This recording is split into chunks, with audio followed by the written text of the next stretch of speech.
education now, as higher education in the U.S. in particular, is in a sad state, and I've written about it extensively, as you know. Free speech, this notion of this secular religion of assuming things are true and then not allowing anyone to question it. That's the worst part. Education should be based on constant questioning. That's why, my book is what it is. It's questions. Every chapter begins with questions. That's how we move forward. And if you can't question something, and that's happening too often throughout higher education, and a sense of fear, I mean, questioning stops when you're afraid to question. And it's that fear that scares me the most. Any sufficiently advanced technology is indistinguishable from magic. Welcome, everybody, to an exciting episode of Into the Impossible with longtime friend of the show, almost professor of mine at Case Western Reserve University, beloved communicator of science and practicing magician. And that, to me, is the most exciting way to start an episode. Lawrence, as you know, the namesake of the institution that I am the associate director of at UC San Diego is called the Arthur C. Clarke Center for Human Imagination. We're going to be talking about your imagination and your thoughts on the future. But before we do that, we always open every episode with Arthur in his own voice saying the following: any sufficiently advanced technology is indistinguishable from magic. What do you have to say to those accusations, Lawrence? I have to say that, Arthur obviously didn't know about real magic, because there's real magic here. In fact, let me pass. Part of the magic of the modern world is produced by technology, as you say, sufficiently advanced it would look like magic. For example, here we are talking to one another, looking at each other across a continent, which would have seemed just impossible a while ago. But this is even better. I can pass you, here, take it from me. I can pass you this invisible deck of cards. We now take that invisible deck of cards out of the box and put the box down. You can shuffle them if you want. Put the box down. Yeah, I think you dropped a card. Okay, there we go. Could you now take it out and hold it in front of you and look at the cards? Okay, pick your favorite card. Okay, now pick one to the right of it. Okay, got that? Now take that one out. Take that one out of the deck. Turn it around so it's facing the opposite direction of all the other cards. Put it back down. Close up the deck and put it back in the box.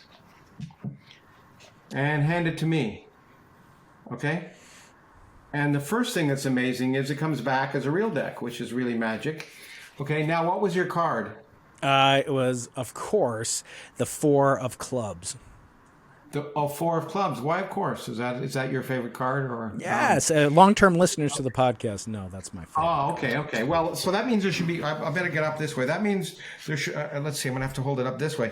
There should be one card here turned over, right? Yeah. Okay, and it was the Four of Clubs. You tell me. That's right? true. Yeah. Okay. Let's look. Let's look. Can you see it? Hold on. Oh, there's one card. There's one card. That's now, I don't know what it is, but let's just see. Unbelievable. Ladies and gentlemen, that is true magic. That is unparalleled magician at work. Undoubtedly, you are responsible for Penn and Teller's success. I mean, I'm so grateful that you've taught them so well. I've taught them everything. Although I did one trick with them, but I know. No, I'm embarrassed. Anyway, that's the first time I've done that on the air. So there we go. Wow, it's an exclusive for your program. And it's good to be back with you. As you say, I was almost your professor, but I was almost even better. I was almost your professor's boss because I was chair of the department. That's right. You were chair. Graduated. And when you snuck out just before I came in. I barely had the chance to kind of clean out your office before leaving. And I'm going back to Case Western. We have a lot of listeners in Cleveland. I'm being honored with a Distinguished Alumni Award in October, so stay tuned for more details about that. Nice. Lawrence, yes, you've done it again. You've written a book that, in my mind, is comparable to The Character of Physical Law, but updated by 5 decades or so. And that was sort of a double entendre, as you French Canadians might say, as far as I understood it, because Feynman was a character. And Lawrence, you're a character too. Let's be honest. Okay, we just did magic, first ever live magic. I've known you for not just your Converse, all-stars that you wear on stage with iridescent pink socks, which is so delightful. But you've written a book, and as you know, on this show, we always open the segment with what you're never supposed to do, which is to judge a book by its cover, Lawrence.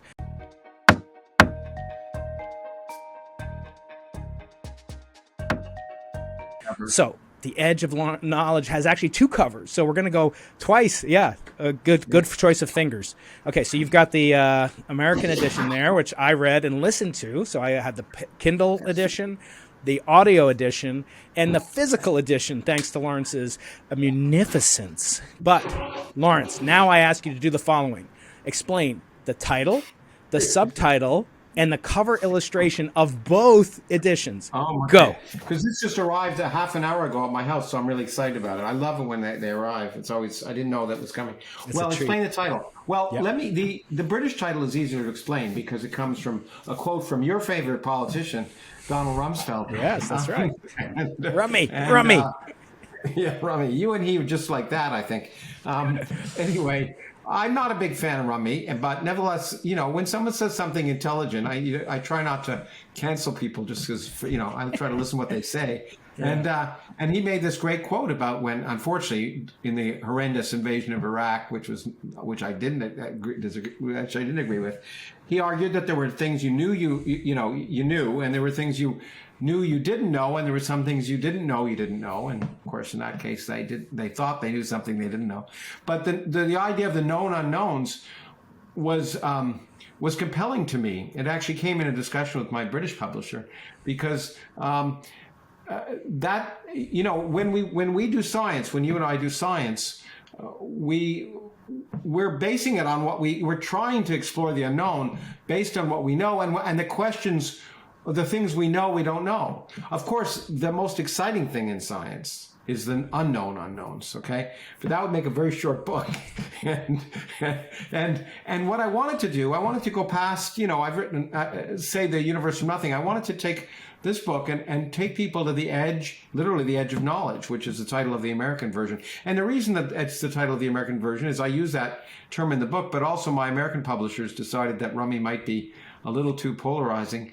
But the idea is twofold. First of all, to get some appreciation of the vast unknown, I've got to take people up to that precipice. So it gave me a hook to bring people to the forefront of our understanding of science in a wide variety of areas, but also to point out that, and this is what's really important, that's why I put it in the very beginning of the book, that saying I don't know is central to science. It's what drives science. Mm-hmm.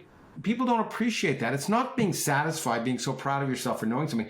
It's the search for the unknown and being willing to not only say you don't know, but be willing to be wrong.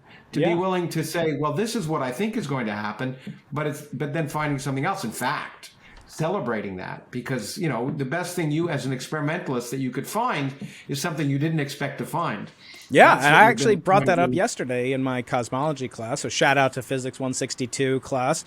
I'll get Lawrence to give a shout out. Last year at this time, I had Neil deGrasse Tyson on the podcast, and he gave a shout out. So you'll have to wish them good luck in their midterms next week. But I was talking about this guy here. Do you recognize this guy, Lawrence? I have right here. You can't see him, but he's right there. He is. Camera. Okay, so I said to him, there's a proverb in the Talmud, which you, of course, know backwards and forwards, as we talked about when you asked me on the Origins podcast. We had a good, rousing discussion. Just a quick pause to ask you for a small favor. While my thumb is occupied with old Albert on it, yours is presumably freed up to leave a thumbs up on this video. It really helps me a lot with the good old-fashioned YouTube algorithm. Thanks a lot. Now back to the video. The proverb goes as follows. Man should have 2 pockets, and in each note, he should have in each pocket, he should have a different note. In the left pocket, he should have a note that says, I am nothing but dust and ashes. And in the right pocket, he should have another note that says, the whole universe was made for me.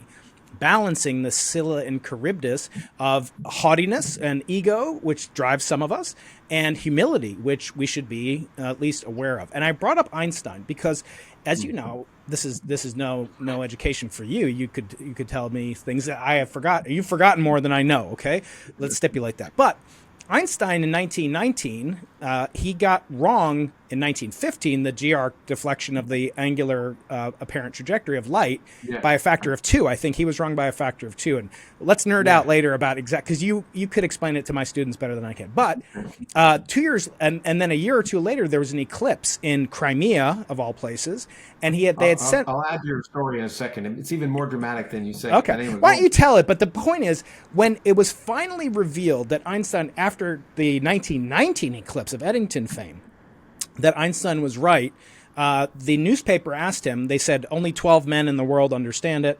I love to point that out. The females in my class get really pissed off at that for good reason at the New York Times, but that's no surprise. But I said, in addition, they asked him, what would you have done if you found out that you were wrong? And Einstein said, I would feel sorry for the good Lord because my equations are correct. And yet, Lawrence, so that's the arrogance. That's the universe was made for Albert, okay? But on the other hand, 1929 rolls around. There's old Albert. He finds out from Hubble the cosmological term is no more. Of course, we know that's a blunder, but he calls that reputedly to Gamov, says it's his biggest blunder. How do you balance those two things? First of all, embellish the story as you wish, because it's your show. But tell me, how do you balance the need to be humble with the need to be bold and have swagger to create magic? Okay, wow. So that's an interesting question. Okay, but I will first add to your story because it's important. It's really an amazing accident of history. The luckiest thing for Albert Einstein, not for many other people, was World War I. Because the eclipse that they were going to test his ideas on was 1914. And they were going out to test it, and the war broke out, so they couldn't test his ideas. And it was during that war that he revised his calculations so that by the time in 1916, when he produced general relativity, they could then, at the end of the war, test his new prediction. Had there not been World War I, they would have tested the prediction. He would have gotten it wrong. You wouldn't know who Albert Einstein is. And so the war was very, very good to him in that sense, the first war. The other guys got kidnapped. Yeah, the guys that got kidnapped, not so much, right? Yeah, and so it's really a fluke, and it was kind of fortunate for him and the world. Although I think on the whole, he would have been happier, and probably the rest of the world, if World War I hadn't happened. Yeah. And, I don't know about that other 12 people. The story, the worst part of that story was when they asked Sir Arthur Stanley Eddington, who was the British person who tried to interpret Einstein for the British public, and he was an incredible pompous ass about there are 12 men who understand relativity, general relativity. Who are the other ones? And then he said, who are the other ones? Because now he was a pompous ass. I don't think he ever did the other part with that Einstein did, the humility. And I think the point is that. Well, I don't want to necessarily talk about me, but I think the explorer in general, whether it's an explorer in science or nature or geology or geography, is forced into humility because you have the boldness to go. In fact, where no one's gone before. I just did something with William Shatner. But in doing that, what you encounter is a universe or a geography that's so much grander than you ever imagined that you can't help realizing your own insignificance. So in my mind, yes, you need a brashness to be able to, in fact, it's terrifying. We talked about this before, but there's a real one difference between experimental physicists and theoretical physicists is first you actually do something. You actually build things and actually But it was Steve Weinberg who first said that, it's incredibly intimidating to be sitting in your room at night thinking somehow when you're writing something down that nature is actually going to obey what you're talking about. It just seems impossible. And it is. And on the few occasions where it happens that's the case, it's just intimidating. I mean, I remember when I first started to think of the energy of empty space being non-zero, and the idea that was just amazing. So I think there's that combination. But that's what's wonderful about science is it continues to reinforce the notion of that pocket, that piece of paper in that other pocket just isn't true. The universe isn't made for us. We all need to feel that way, I think, on a daily basis just to get out of bed. But science reminds us that that feeling is myopic. And we have to be reminded. I think it's because it's so non-intuitive. It's so central to our being to sense that everything is made for us. I think I told you this once. I was at a debate at Oxford on the question was everyone is religious, and I actually took the pro side. Yeah, my atheist colleagues took the other side, and I said, well, if everyone wasn't religious by nature, we wouldn't need science. In the sense that science is there to convince us that the world isn't made for us. Yeah, you've even written that that science wouldn't exist in its current form had there not been but for the existence of religion. And I salute you. You do have. And we grew out of it, but some of us, you haven't. Some of us, okay. Some of us grow out of it. Some of us, we all have lacunae in our educations, right, Lawrence? So what I like about this book, again, the double entendre is reminiscent and evocative of that great character from Pasadena, Richard Feynman. In this case, what it means to me, life's edge, is that, the edge of knowledge. I was thinking in the back of my mind about an interview I just did with Carl Zimmer, which will come out after this interview, about his most recent book called A Life's Edge. And we got into kind of a friendly debate because he opens his book with a discussion of my friend Ben Shapiro and Ben Shapiro's discussion about life begins at conception.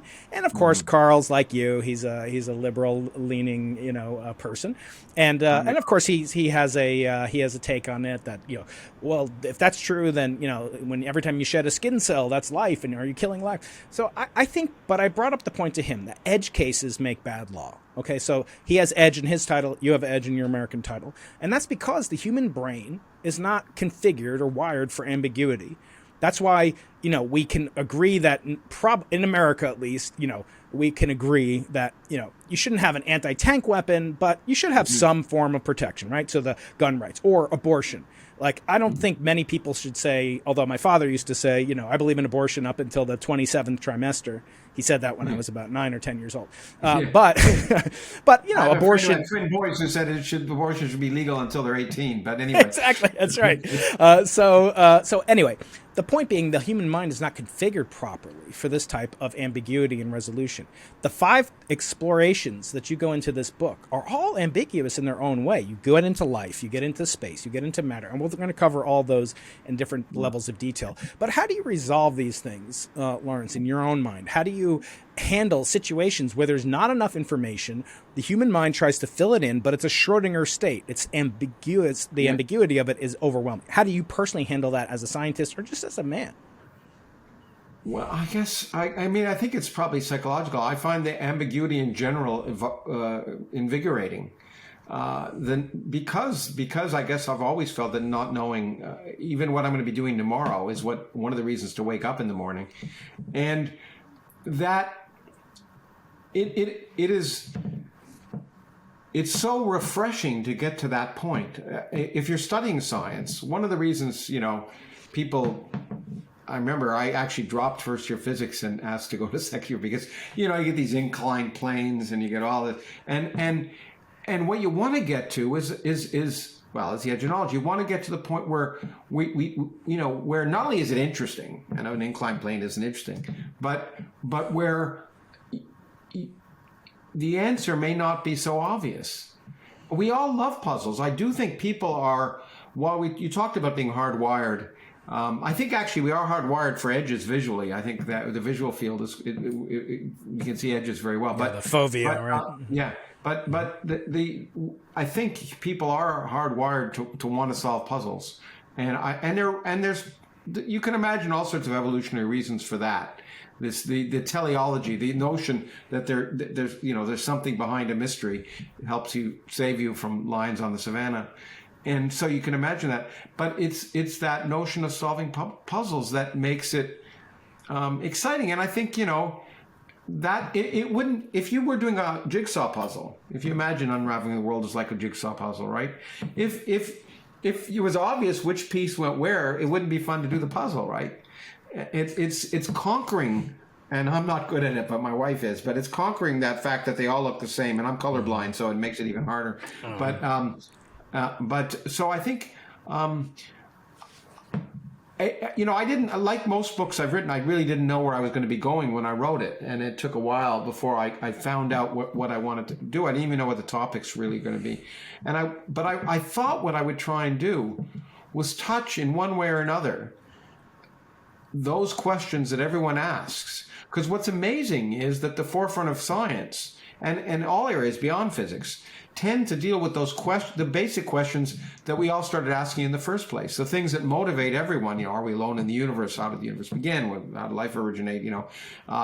What's time? I mean, can I go backwards? Can I revisit the mistakes of my youth, either correct them or enjoy them again? But so I think I found it gratifying to think about those central topics, because one of the things I've always tried to do in my books is to try to, bridge science and culture. And the same with character. I mean, I'm very honored by your connection to the character of physical law, which is Feynman's masterpiece book based on his, I think, messenger lectures at Cornell, which I saw as a kid, and I read the book.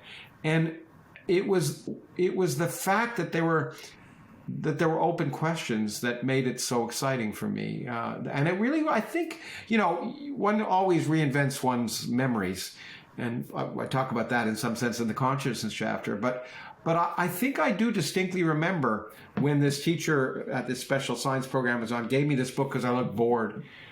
And it's the first book I read where it was clear to me, I've been reading about Einstein, I'd read about all that, but it was now clear that it wasn't all done.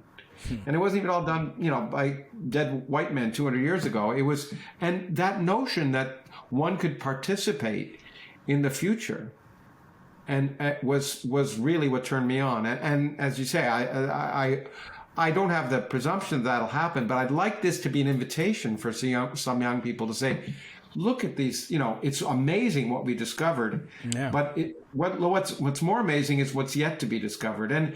And not to be embarrassed, that's the other thing, but to celebrate. I mean, scientists really do celebrate not knowing. And it's the only area of human inquiry, I think, where you can do that so well. And wouldn't it be a better world if politicians, as well as parents and teachers, celebrated not knowing? We're willing to say, I don't know, let's try and figure it out. Let's try and do a public policy. I don't know if it's going to work. Let's see if it works. Well, the problem is another type of game, where edges come into play are these concepts of infinite games versus finite games. In a finite game, I want to win. In politics, it's a finite game. In an infinite game, the object is to keep playing. And science, I always say, is an infinite game, but it's comprised of an awful lot of finite games, from getting into graduate school to getting a postdoc to getting a professorship to getting tenure to winning the Nobel Prize. These are finite games, but the enterprise of science is never done. Somebody said once, my father used to tell me, of my late father, science is like a battle where the enemy is infinite, but they're always retreating away from you. So you have this illusion of progress, but you also have this true progress that you do win. So let's get into the books. I think there are a lot. I think I have to say, I'm going to interrupt you because I do that. But it's interesting that you say that, and it's interesting that your father said that, because in the 1980s, and you're just a baby, so you won't remember them, but 51-year-old baby. Physics made this sudden switch to the presumption of some people that they would have what's called a theory of everything, and suddenly it would all be done. And it's interesting. Feynman, who never liked string theory for a variety of reasons, he said it didn't answer any questions. I think one of the reasons he didn't like it was, again, driven by his character. He likened the universe to being like this onion with an infinite number of layers. And for him, it didn't matter if there were an infinite number of layers. It didn't matter if he never got to the absolute truth. All he wanted to do was peel back another layer and see the next layer and understand more tomorrow than he did today. And by the way, I have to. The other thing you remind me of was a quote at the end of my book from one of my favorite science writers and scientists, Jacob Bernowski, who really used to live in La Jolla. He used to live in La Jolla. Yeah. And I met his daughter, but he had already passed away before I got to know him. But I just ate up his wonderful series, Descent of Man, and he's just brilliant. Anyway, we could go into that some other time. But one of his favorite quotes, which I put in the epilogue of the book, is dream or nightmare. We have to live our experience as it is, and we have to live it awake. We live in a world which is penetrated through and through by science, and which is both whole and real. We cannot turn it into a game simply by taking sides. And I think that's really important in our society now, people who claim to know everything. And I tend to think that all these culture wars would be so much better if people just said, maybe I don't know, I should listen. But it's also true among scientists. You can't, it's not, it's sure it's a game, but you can't, but taking sides is fine if you're willing to change sides in the middle of the game. Yeah, I mean, I used to say when I give a talk that the reason that so many people love astronomy is because there's no, Republican constellation or, there's a Democratic asteroid over there. But increasingly, science is becoming more and more politicized. You've pointed out, and you're not a culture warrior, but I think you're a reluctant battler in this descent of scientific prestige. And I always say we have to be very careful. And what you and I do, I think, is important outside of the science that we do.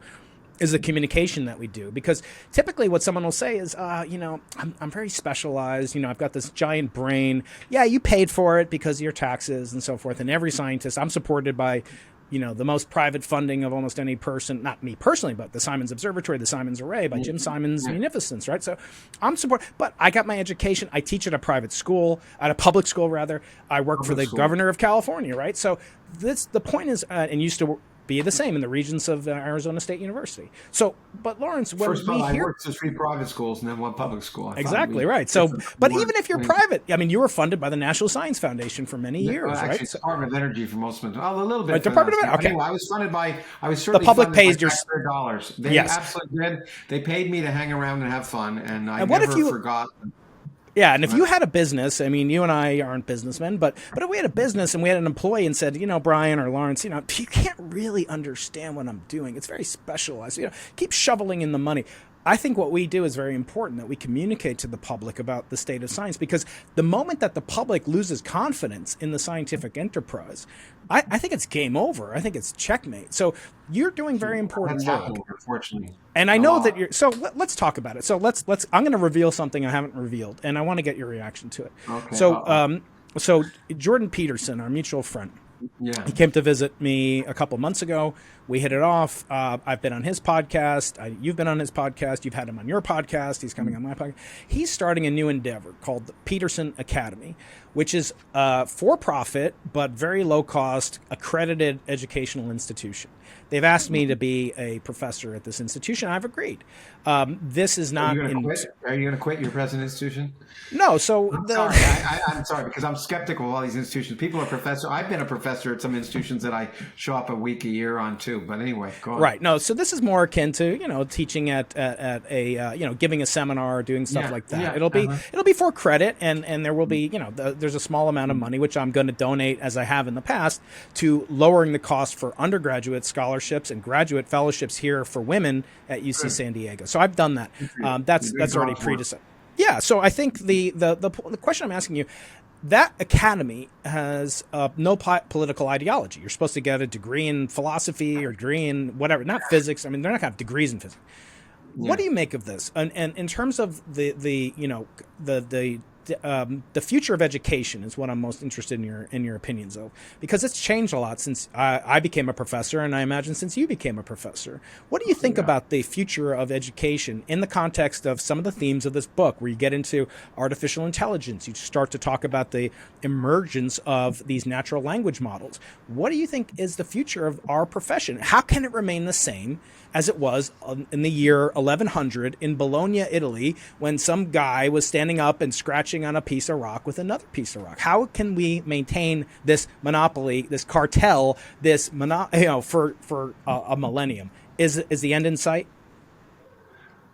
It's funny. I was just listening to a book by Bart Ehrman on Revelations on the way back in my car, and listening to all of the end in sight nonsense that's been involved in that over the centuries. Look, first of all, I don't know. I'm sure I've told you this before. I don't make predictions about the future unless it's 2 trillion years in the future, in which, first of all, I think I can say some things with confidence, and secondly, I can say with even more confidence that no one's going to be able around to check me to see if I'm wrong. So the near term is much harder, and I don't know what the future is. And in fact, it's because I don't know what the future is that I spend time writing about things that I'm concerned about, because if I knew how things were going to turn out, it wouldn't be worth it. But I try and have some kind of impact one way or another in my writing, speaking, and other things.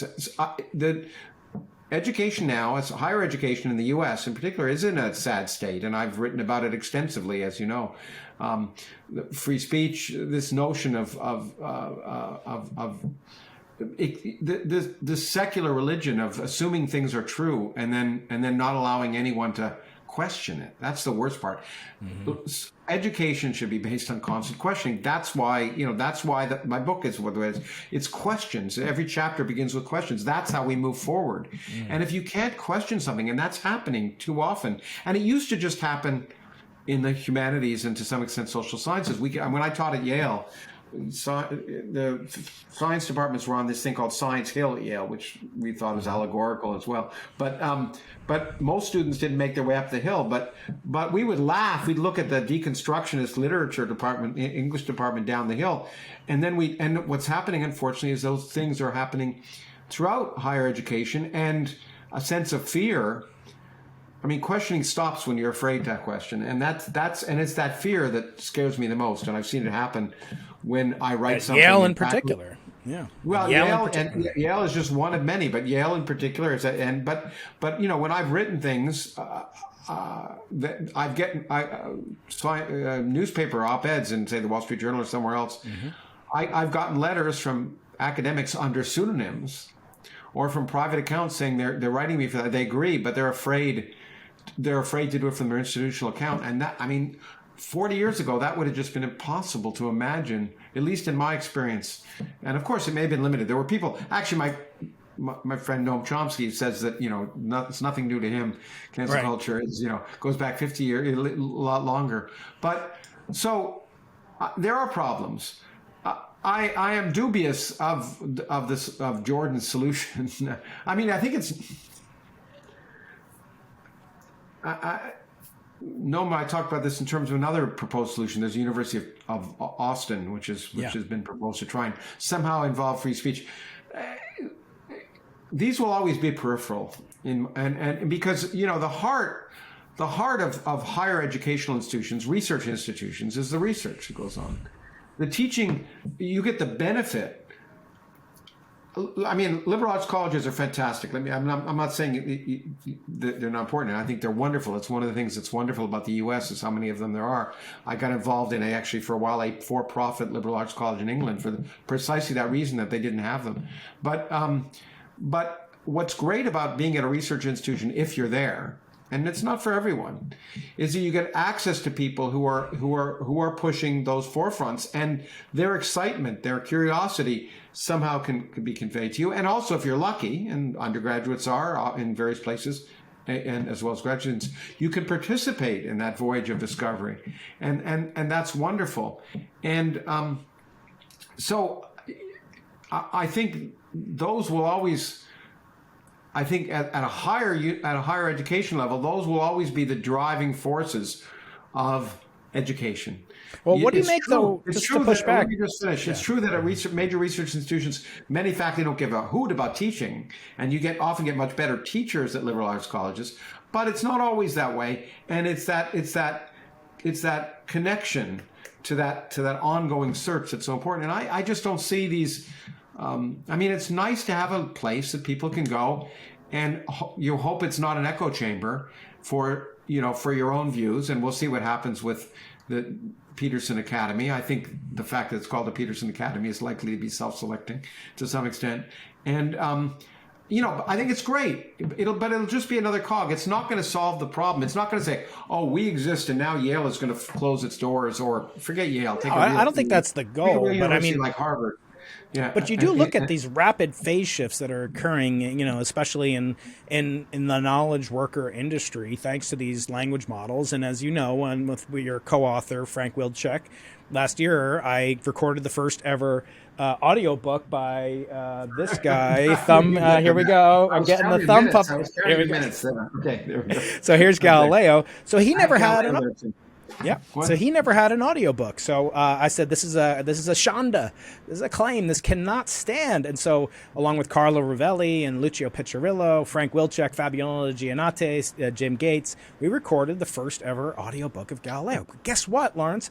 I now have 1 million words written by Galileo. And you were just saying before how you were motivating your undergraduate institution to bump you up because of this inclined plane, nonsense that all freshmen physicists are tortured by, right? But why, whoever your teacher was, I mean, imagine if he said, well, look, inclined planes were first studied by this guy Galileo, okay? Yeah. And guess what else? He also wrote like a poet. And he was also a polymath of unparalleled renown. And in fact, so much so that if you study the true controversy, not to teach the controversy about intelligent design, the controversy of the time that got him thrown into jail, and a sumptuous jail, I have to say. I mean, to give him his due, I think Bernie Madoff would have loved to be. Yeah. So I mean, Bruno didn't fare as well. But anyway, the point being, Lawrence. I hear Bruno was anyway. I've heard conflicting stories about whether Bruno was burned at the stake because of his statement about stars, or just because everyone hated him so much. Right, anyway. And he was basically espousing anti-church doctrine, in addition to alien worlds. Yeah, but anyway, Lawrence, the point is that, why sit there and learn from as great a communicator as you might be, or Brian Greene or somebody like that? Why learn from them when I can just sit there with an avatar in 3 dimensions of Galileo and ask him, or Einstein, or Richard Dawkins, or whoever you want to talk to, Charles Darwin, and I can learn from them because they've written at least 100,000 words. That's enough to make an LLM for them. So why are you so confident that at least the undergraduate education won't change? I see it as very vulnerable. I'm convinced it will change. I'm convinced. I mean, things change. And AI is going to change the world, as I talk about at the end of the book. What I'm not convinced of is that it's going to make the world a dystopic future that's going to destroy the world. It could make it better. And the example I used, which you know of, is my favorite one about Plato and Socrates, who starting in the 9th and then by the 6th century BC in Greece, after writing had been introduced, they hated the idea of writing. They said it would destroy storytelling. And I think writing's been okay. And so I suspect things are going to change dramatically in ways that some of the ways we can imagine, but more excitingly in the ways we can't.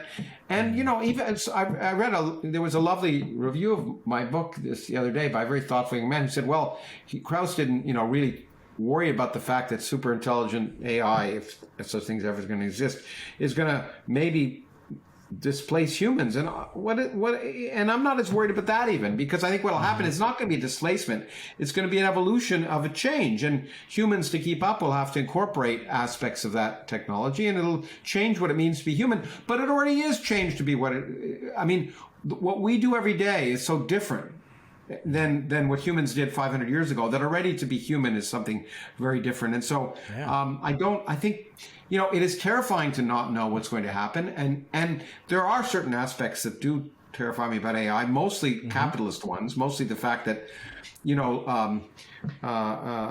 when the Industrial Revolution was, Keynes argued the Industrial Revolution would be great because, machines would come in, everyone having more leisure time, the fruits of there'd be more productive, the fruits of the productivity would be shared, and poetry, coffee shops. And I've heard, my friend Jeffrey Sachs, who's an economist, say that would be a great future.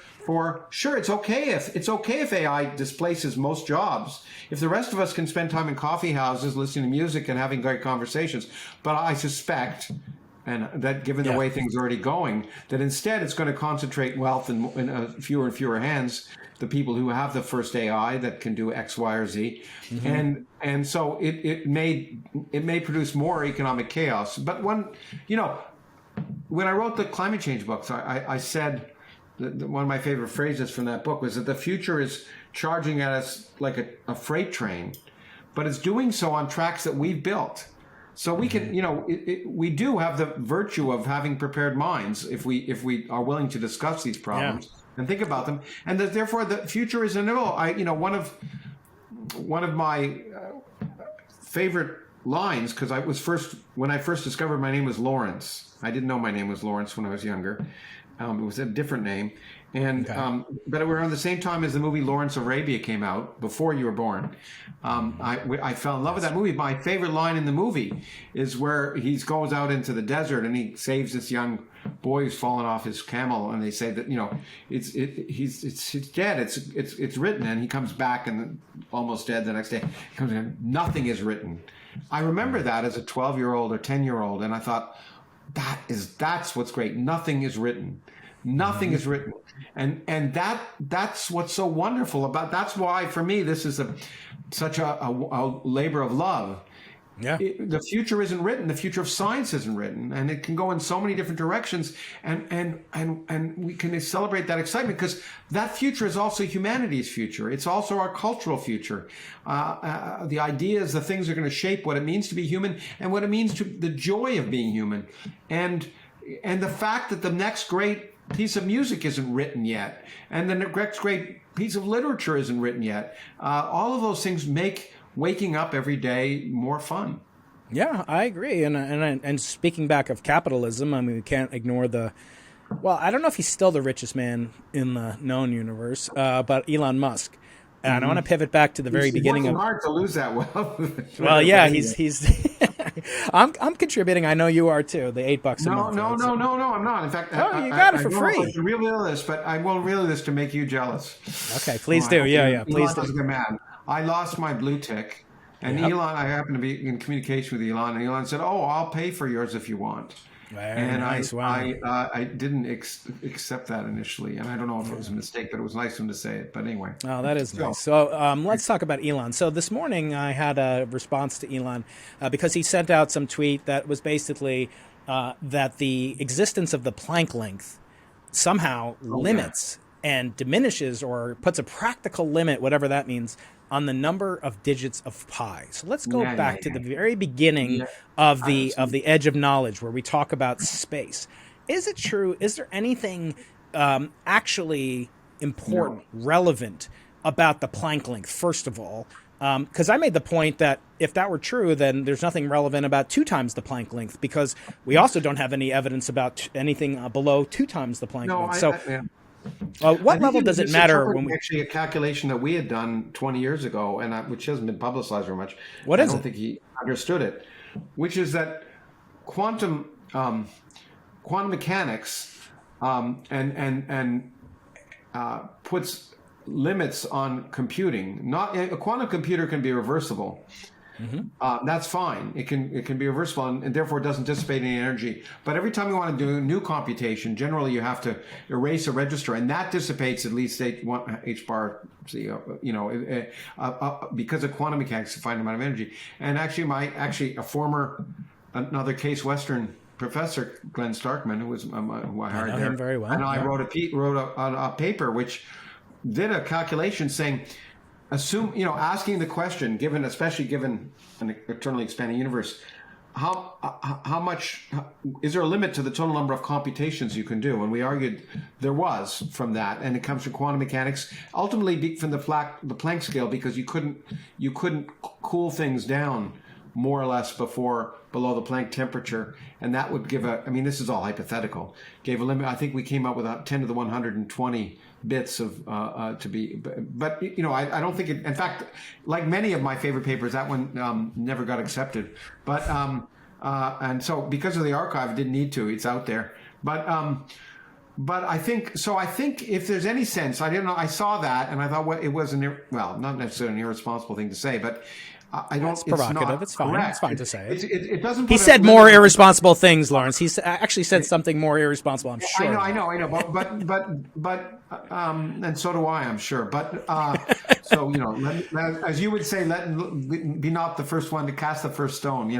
Someone said that in the Bible. But a Jewish guy said that. Yeah. A Jewish guy. Yeah. But anyway, the more important thing is that I think it doesn't put a limit on in any way I understand the number of limits, the digits of pi, but on your ability to calculate the digits of pi, yes. Sure. Yeah, but I guess it's a deeper question than what Elon's asking. I mean, you could say the same about like the Planck length. Does that produce a limit on the number of prime numbers there are? It's totally irrelevant. It's comparing literally apples. But I do want to ask you: is there operationally? It's operationally. But you're right. Yeah. And then but you hit on another important point, Yeah. that you don't realize you hit on. But I'll Unintentional brilliance. I'll take it. Yeah. And that is that this notion that understanding the physics associated with quantum gravity would give you a theory of everything is ludicrous for many reasons. It's actually a theory of very little, almost nothing. It's vitally important for those of us who are interested in how the universe began or what happens at the center of a black hole. But to understand almost everything else that happens in the universe, quantum gravity is just irrelevant. It's a theory of almost nothing. It's profoundly intellectually important. But to understand how water boils, you don't have to have a theory of quantum gravity. And no matter what Roger Penrose may think, I suspect that in order to understand how the brain works, you don't need a theory of quantum gravity. And so it is important for a limited set of questions, which are not, and I don't want to minimize them because I spend a lot of my life worrying about them. How did the universe begin? And I think most people are fascinated by it. So intellectually, they're incredibly important. But operationally, as far as the progress of science is concerned, it's just a theory of very little. Yeah. And thinking about quantum computing, which you get to towards the end of the book, we'll talk about that. We'll talk about consciousness. I just want to remind everybody, we're talking to the renowned physicist, communicator, educator, film star, many other accolades and honors. And that's Lawrence Krauss, who is the proprietor of a rival podcast called the Origins Project Podcast, which competes against the Into the Impossible podcast. I think it's a rising tide raises all ships. I don't think that's right. We've shared guests. We've communicated back and forth about guests we've had on many eminent people in common. And we have a different, we should go on the road. And in fact, we're planning to go on the road here, at least. I'm planning to do an event with you stay in home. San Diego. That's right. So we're working on that. So I'll have some news for you after the podcast ends. Great. Hopefully some good news. But Lawrence, the what you do on the theoretical front, on the kind of grand vistas, I try to kind of concretize. And what I'm doing is really talk about what are these things good for that you brilliant theorists come up with, and try to shine an experimentalist light on it. And one of those things you mentioned is Feynman and quantum computing. So Feynman, basically said that these quantum computers could be phenomenal at describing the properties of quantum computers. He actually said they'd be incredibly unparalleled at solving Lagrangians. Now, I don't know about you, but I get along just fine with this thing, which only has a paltry 15 billion transistors in it, but none of them are quantum. What good are quantum computers? I mean, in reality, the hype around them is so maximalized, but in reality, there's a great deal of hype. Yeah. So tell me, what's their promise? Well, okay, and to mimic you, I'll at least point out that in the podcast, in the Origins podcast, I had a good conversation with an old colleague of mine and friend for many years, John Preskill, who leads a quantum computing effort at Caltech, to ask exactly that question. I think, look, there are two things that quantum computers will be good at if they, if they can achieve even a small fraction of the hype that they get. One is of great interest to physicists and to Feynman. They will be wonderful at solving quantum mechanics problems and giving us insight into the behavior of quantum mechanics, because they utilize quantum mechanics in the calculation. So they can intrinsically do quantum mechanical calculations that we can't do because we process things classically. So from a scientific perspective, to even make progress in scientific problems, you don't need many qubits. So I'm suspicious, of how easily it'll be to scale up a quantum computer to do a lot of the stuff that people claim. But you don't need more than 40 or 50 qubits, even if that, to begin to do some kind of problems of solving molecular dynamics and that sort of thing. So, and that's, by the way, what interested Feynman. Feynman said the great thing about a quantum computer was it would help him understand quantum mechanics. And, and a lot of people think he had a good understanding of quantum mechanics, but ultimately we can't, because we're classical beings. And one of the things I really enjoyed being able to do in The Edge of Knowledge was to talk about quantum mechanics from a different perspective, because there's so much nonsense, so much pseudo-mysticism applied even by physicists who write books about the many worlds interpretation and call it something else. But and it's really, in my mind, misplaced, because they talk about the interpretation of quantum mechanics, which is really the wrong thing to do, because the world is quantum mechanical at its basis, and the classical world is an illusion. So to try and interpret quantum mechanics in terms of the illusion is the wrong way around. You should interpret the classical world in terms of the fundamental quantum mechanics. And it was Sidney Coleman who was at Harvard, and as I point out, certainly was a was a friend and not really a mentor, but the smartest person at Harvard when I was there. Yeah.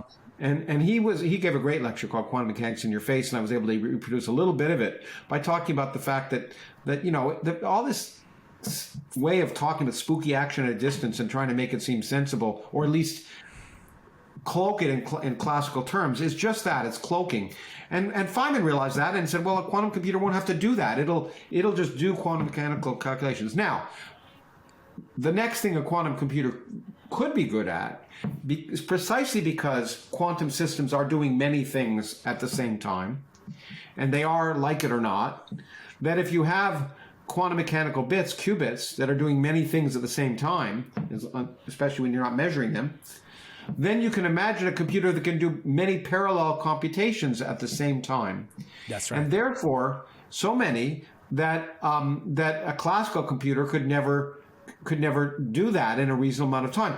And if you had enough qubits, you could imagine, therefore, doing incredibly complicated calculations that you wouldn't be able to do in the lifetime of the universe, classically, quantum mechanically, because you're doing many, many computations at the same time. They're the ultimate parallelizable systems, if you want, because an electron, when you don't measure it, is spinning in all directions at the same time, and so quantum mechanics would tell us. Again, that's a classical picture of what's really happening, but and so they hold out some promise. But the question is, the reason quantum mechanics is so counterintuitive is because it doesn't manifest itself easily in the world that you and I live in. It's true. It is true that the phone that you talk about depends vitally on quantum mechanics. Semiconductors and transistors depend vitally on quantum mechanics, and so we rely on it for using it. But the world, is I like I can run at my wall for now to the end of time, and I'll never end up on the other side. But an electron going through a barrier can do that, and so that's right. As I learned from John McGreevy. It's all those things that make the world classical, that make it difficult to maintain the special conditions that the quantum world requires for the weirdness of quantum mechanics to be manifest. There's certain places, like in superconductivity, where it is manifest. And there's certain cases where if you're very carefully prepare a system, you can do that quantum teleportation of a few states. But the idea of having large-scale computers that are behaving quantum mechanically in that sense, with quantum coherence and correlations preserved, is difficult and maybe not impossible. There's been great progress, but that's the difficulty in imagining quantum computers being scaled up. And many people are working very, very hard and already, achieving things that surprised me. So I'm not going to say. I think 10 years ago I said I don't think it's going to happen in my lifetime that these things will be workable on a large enough scale to provide anything substantively new. And now I think I'm more hesitant, and it's one of those many cases where I love to be proved wrong, because that's the most exciting. Right, the most exciting, words in science, according to Isaac Asimov. It's only slightly lower excitement than proving you wrong. Well, it's much harder to prove me wrong, as you know. No, I was delighted to see my experiment gets a call out and a shout out in this book, Bicep 2. I don't appear, but that's fine. But anyway, a person that does appear, we talked about $8 a month. That was the problem. Anyway, go on. I didn't get my book, blue and gray Spartan blue check mark. Anyway, so my colleague, after I went to Case Western and barely evaded your harsh grading rubric, I went to Brown University, where my advanced quantum mechanics professor was none other than Leon Cooper. And Leon was a character, still is. He still wrote a great undergraduate text, by the way, which I used when I taught physics for poets. I thought it was a great text. Anyway, go on. But he did not. With his colleague John Bardeen, his colleague John Bardeen, who is the co-inventor of the transistor, the only person, as you know, to win 2 physics Nobel Prizes. But Bardeen didn't look at the laws of quantum mechanics and say, let me put this crystal of germanium and then this coat hanger and then some chewing gum, and they engineered it. It was more of an engineering solution. So it seems to me quantum computing is sort of the opposite. Like, we're starting from Lagrangian and we're trying to derive something useful. They stumbled upon this varistor and these through trial and error at some level, and they came up on the heels of vacuum tubes and dinodes and stuff like that, and then came up with a working device. So it seems to me fundamentally qualitatively different. I don't expect a response, but I was just going to say, I don't know. To what extent do you like? So let me ask the question. Let me ask the question though, Lawrence. So the question is the following: I've heard it said by past guest and friend of mine personally and friend of the show, Eric Weinstein, that if we do come up with a unified theory or a theory of everything, then we can look into it and it will help us solve mysteries of the universe, perhaps even teleportation, perhaps even time transportation, whatever. I don't ask you to react to that, but the notion that physicists somehow from the equations alone derive technology, I think that's inaccurate. So how do you react to that? Based on the example that we didn't look at the Lagrangian and the Schrodinger equation and say, oh, well, let's make a transistor. Instead, the transistor emerged from engineering solutions. So can we hope to get time travel and other things if we did get a unified theory of space and time? Well, look, I think the point is that that technological discovery is also serendipitous at its most interesting level. It's true that they weren't using Lagrangians to build a transistor, but at the same time, if they'd been told, we need you to make a faster computer, at Bell Labs, we'll spend all our money trying to make a faster computer, they would have had wheels, and they would have had pulleys and wheels, and smaller vacuum tubes. Yeah, and so what often drives the greatest technological discoveries is people just being curiosity driven. They may not be driven by equations. They may not even know what they're doing. Just like theorists don't often. I mean, some of my most important papers are things that I don't think I understood till well after they were written. And I think the same. I'm not putting myself in Einstein plane, but having written a lot about Einstein, it's clear that I think that's true of Einstein as well. In some of his more important papers, he didn't really appreciate until after the fact. General relativity he understood the importance of, but gravitational waves and black holes and things like that, he certainly didn't. Yeah, that's true. So let's sorry, go on. But anyway, so I think that's it. I think so. It's just people playing, and sometimes it's theorists playing. But you're right. It's rarely that theorists are playing and suddenly technology emerges. But here's the thing: there will be engineers.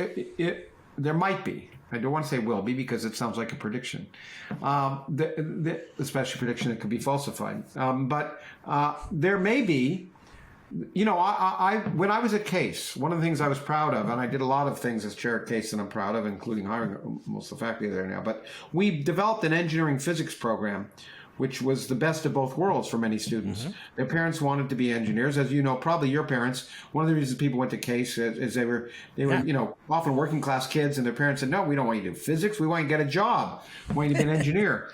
And so, but here they could get a training in physics, which is not just applying, plug and chug, like too often engineering was, but learning how to solve problems. That's right. As I used to say, which is true when I was trying to get students to take the program, or at least talk to parents about it, is most physicists are actually employed as engineers in the world today, because they know how to solve problems. They may not know the details that an engineer knows and an electrical engineer knows about a circuit, but they can solve problems and learn those things. So that's I say if you, but. What I'm going to get at is just that simply 20 years from now, the engineers of the future may be playing with things that come from Lagrangians. For them, it may be second nature to play with the tools that are generated by quantum computing and do their thing. Just like for Bardeen, working with coat hangers and soldering guns may have been their thing. So I don't know if it won't be down the road something very similar, and I that's all I wanted to get at. Yeah, no, I agree. And I always say if you want to prove, Thevenin's theorem in 11 dimensions, ask an electrical engineer. But if you want an actual circuit that works or your toaster's broken, and you've pointed out many times, I love to steal your quote, the problem with science is sometimes it produces technology. And that it leads to these expectations that, this is the job. And as I discussed with Nobel laureate and past professor at UC San Diego, Duncan Haldane, he said, no, you should come up with useless ideas. The useless, the better. But you in that same quote, which is a quote I'm happy about. I'm glad you quoted it, and I'm even happier you referenced me appropriately. But is the statement that not only I was going to say now that not only is it an unfortunate byproduct of science as technology, because people don't think the science is important unless it produces technology. Right. by the same token, it is remarkable to me that the other areas of human activity that I view as equivalent to science in the sense of celebrating the humanity of people, arts and literature and music, people never say that about a Mozart symphony or or a newborn baby, right? They never say, "Oh, what good is this newborn baby?" Baby is. I don't want to even use that example because it's overused. But I like to think because a newborn baby may actually be useful, but a Mozart symphony and a Picasso painting will never produce a better car. It'll just inspire people to think of themselves a slightly different way, and So I want to pivot to I won't have to say Mozart. Let's talk about Eric Clapton. Anyway, go to on. another.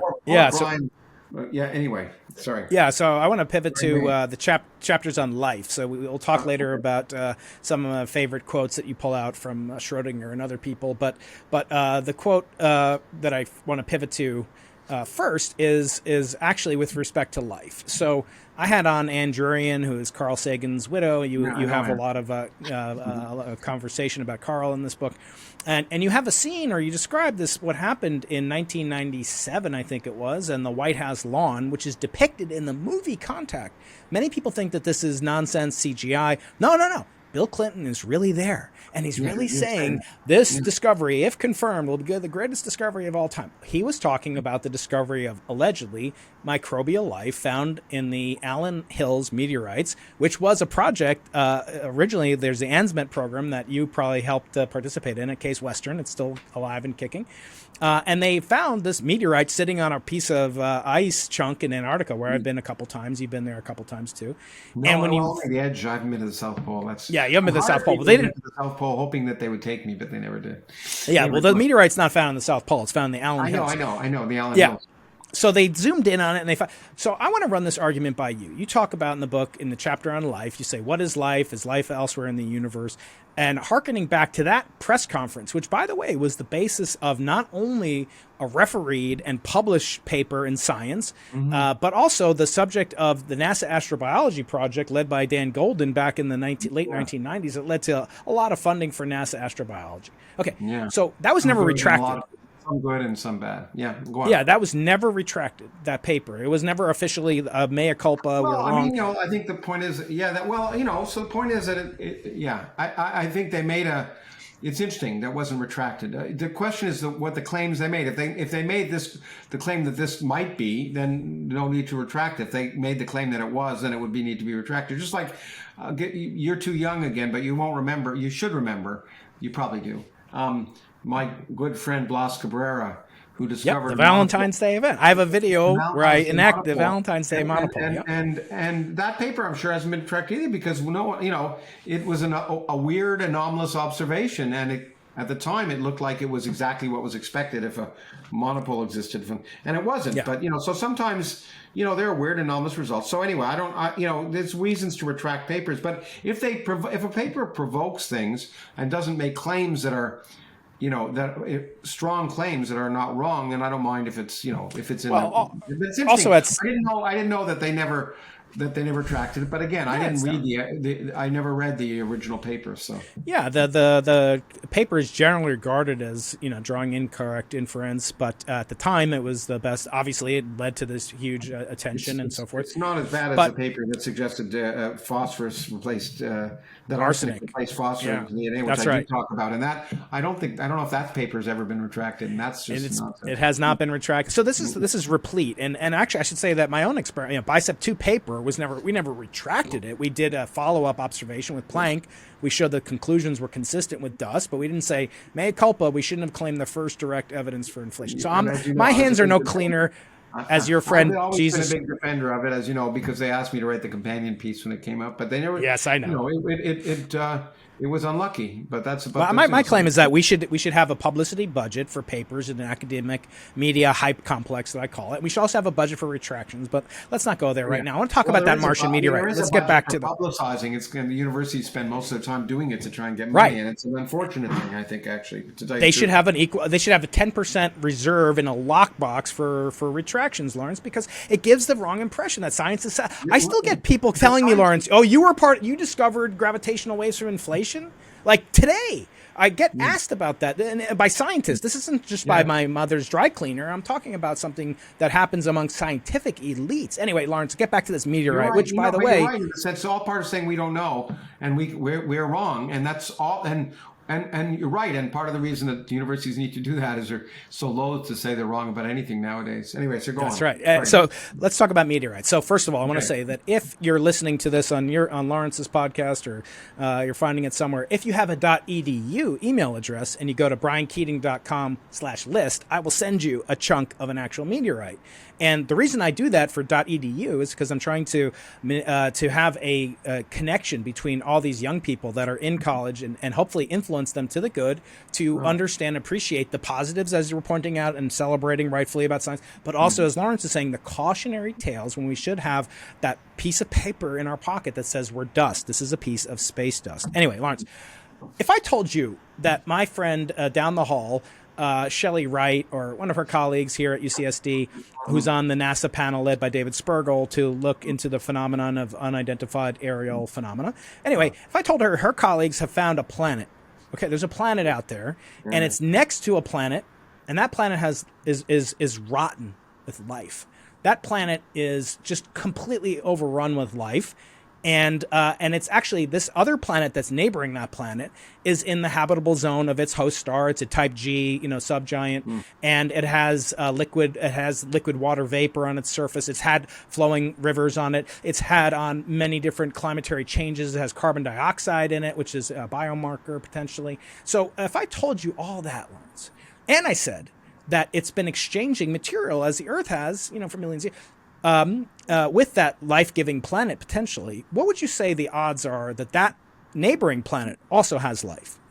Could you say anything? I'm not asking you. Don't tell me the exact odds, but would that increase the Bayesian confidence that neighboring planet has life on it?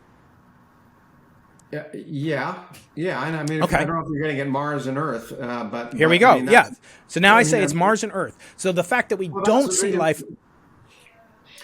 Can I say anything? I'm just a dumb experimentalist. Okay, don't be too harsh on me. But can you say anything? What? No, go ahead. I'm going to bite my tongue. Go on. Okay. Can you say anything about the fecundity arguments that life is abundant, as Carl Sagan and Andrew Ryan say? If there's no life in the universe, it's an awful waste of space. Well, I've been to Antarctica twice. There's an awful wasted space down there too, on 1/7 of the Earth's habitable continent. So, Lawrence, the non-observation of life on Mars, given it's next to a fecund, fertile neighbor that's pumping out kids, on a daily basis, can we not say anything about the difficulties in establishing life in the cosmos at large? No, I don't think so. I mean, we can try. But first of all, it's extremely difficult to extrapolate from a single case, right? We all know that, okay? Even mathematicians generally need two to do an infinite regression. But what we can say, it seems to me, and I try and say in the book, is that because we know that Mars and Earth exchange material, and because Mars appears to early on have been more amenable with the conditions to the life like we know it, that it's not impossible that when you want to see what a Martian looks like, look in the mirror, that life first arose on Mars.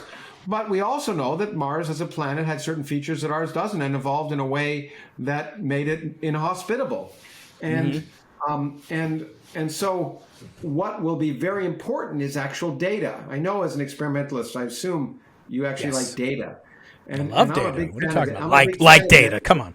Exactly. Well, I'm a theorist who happens to like data. Yes, you do. Increasingly rare, but I'm an old-fashioned guy. And what I would like is data on either extinct or extant life on Mars, which would give me some ability to extrapolate. But more interestingly to me, and as I describe in the book, would be data from a system that hasn't been able to exchange material with the Earth, like the oceans in Europa or Enceladus. And if there were discovered to be organisms, microbial organisms in those regions, that would be much more powerful evidence that there could be a second genesis of life even in our solar system, which would have profound implications for the abundance of life in the universe. But right now, we know almost nothing because you know of one example of life, which is part of the problem. I wrote a piece, as you know, recently on astrobiology and its problems. And much of the hype in astrobiology, which is which is a field which has a lot of hype, as well as, unfortunately, a field with mixed scientific credentials, I guess, or I don't know how to put it, is that we know so little that most claims are highly suspect.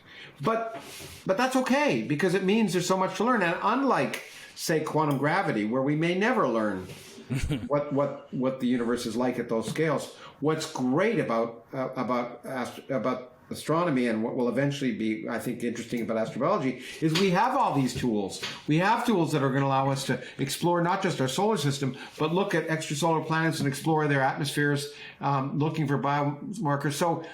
So the next 20 to 30 years could be replete with data which will change our picture, and that makes it exciting. But we shouldn't pretend we know now when we really don't know almost anything about life, about the life in the universe. And a wonderful aspect of The Edge of Knowledge, your latest epic tome, is you talk about the Drake equation, and you kind of slip it in, but I was appreciative of it. You basically say it's how do you describe it? You describe it as sort of like a talisman, or you don't even call it an equation. It's a mnemonic. It's a mnemonic. That's right. Yeah. And I know Frank. I used to know Frank Drake, but it's not an equation. It's just 62 years ago he came up with his eponymous equation, and it's used replete. You can buy T-shirts with it. But I always point out to my students, it's actually just kind of like Hubble in a sense. Like Hubble, if you look at his 1929 paper, he's got this plot, and it's a plot of distance versus velocity. The units of velocity are given as kilometers. It's kind of unbelievable. And this is in the proceedings of the National Academy of Sciences, right? Well, the distance is overrated in the first place. Go on. Well, yes, that's right. But yes, but the idea was right. He was wrong. The data were inconclusive. They had no error bars on them, Lawrence. Come on. What would you have given me if I submitted to you a lab report with by a factor of 10 too? It was wrong by a factor of at least 7. There are multiple anyway, but the idea is right. So how do you handle that as a theory, that there may be people who have the right ideas, or maybe the wrong data or something like that, but still lead to? I mean, where else does that happen? Where else do you make, like, I accidentally made a car, or I accidentally made a transistor? That doesn't happen. There's serendipitous discoveries, penicillin or whatnot, but it's very different from an engineering solution. So how does that occur? I mean, how does the human mind? We're going to pivot to consciousness next, and then we're going to get to some audience questions, and then we're going to finish up with my existential final question. Okay, I'm glad we thought this was wonderful. Yeah, if you have time, we'll keep going. Okay, good. No. I pushed it off. I told my students, office hours are canceled. You're on your own for the midterm. And Lawrence, priorities. That's good. So. Is that unique to the human mind? The reason I'm getting to this, when we talk about consciousness, you have 2 quotes that I love, and I'm going to retweet them. I'm not going to give you credit because you didn't say it, but these 2 people said it. You said, "No problem can be solved from the same level of consciousness that created it." And going back to artificial intelligence, you remember what Einstein said was his happiest thought, Lawrence? Well, the one that I'm thinking about was when it was. Well, I knew the one that gave him palpitations was when he discovered that the perihelion of Mercury agreed with his calculations, which to me is really important, because people think, it was this act of magic of work, sitting in his room alone, imagining what the world looked like. He was driven by data. Yes. But anyway. Yes. So his happy. I'm going to give you a mnemonic. I can never pronounce it right. That and coax or coax. I always get wrong because I'm an experimentalist. Okay, here's a hint. You see that? Yeah. You see what just happened to him? What happened to Einstein there? What happened to him here? He free fell. What? He went into free fall. So his happiest thought when he realized that free fall was the same as weightlessness. So can I ask you, Lawrence, in the future, will this device or something like it, this device that we're communicating on, can it A, have a happiest thought, and B, can it have a perception at the edge of knowledge of what it's like to free fall if it's bound up in a quantum Lagrange system? Well, no. In fact, actually, if you read my book carefully, you'll discover that I I talk about that, and I mean, again, and these are not due to me, but Yeah. I think it's incredibly important, and I think I find it plausible, and I think that's all as I say, that's all we can do with consciousness right now. But highly plausible that that an integral part of the development of the evolutionary development of consciousness is feelings. Is being able is a necessity for homeostasis, which means you have to have sensors that probe to see how the body is behaving, and that goes all the way back to bacteria. And ultimately, being able to do that in a more refined sense required a central processing system. And it has been said by at least one well-known neuroscientist, and maybe more, that if a system doesn't have basically a body that can sense the outside environment and feed back on itself, that it can never really be conscious. That's a central part of the development of consciousness. And it sounds incredibly And sorry to interrupt you, Lawrence. Sorry to interrupt you, but your good friend Noam Chomsky seems to have, this notion of a generative grammar, which in part, when I talked to him on my podcast, he said it was very unlikely that you could develop a language system without a body, without an embodiment. So is that do you share those same skepticisms? Well, I mean, I share a lot with Noam, not everything, but I certainly, he was, like many things, he's taught me a lot, or at least caused me to think about the world differently than I did before. And one of his statements that really, and I forget if I talked about it in that conscious chapter, is that language, which is for many people synonymous with consciousness. Noam has argued that language isn't for communication at all. It's for internal. It's an internal process, and it's a central part of our cognitive being. But communication was really secondary. That language isn't developed for communication, and that's amazing. When I first heard him say that, it really took me back. But it seems plausible. I don't know, and this is the hard part. This is why I said in the book that studying consciousness is like studying quantum gravity or studying the universe, because we're stuck in our universe, so it's pretty hard to get outside of it, just like we're stuck in our heads, and it's pretty hard to get out of it. At the same time, we can't probe quantum gravity because we don't have those damn experimental tools and you can never, at least at this point, know what I'm thinking, other than me telling you, which is a lie, which is a lie that myself has created as sort of this picture of the universe that I have. That's right. So it's not me lying directly. But so I think but one thing that I have, and maybe you have the same, is that I cannot imagine thinking of something without language. I mean, I think about things pictorially, but it's so integrated in my own mind to that internal dialogue that I'm having with myself that I don't think I can ever get around language. Now, it's chicken and egg. Is that just because I learned language that I use it, or is it because it's innate? And when it's hard to know.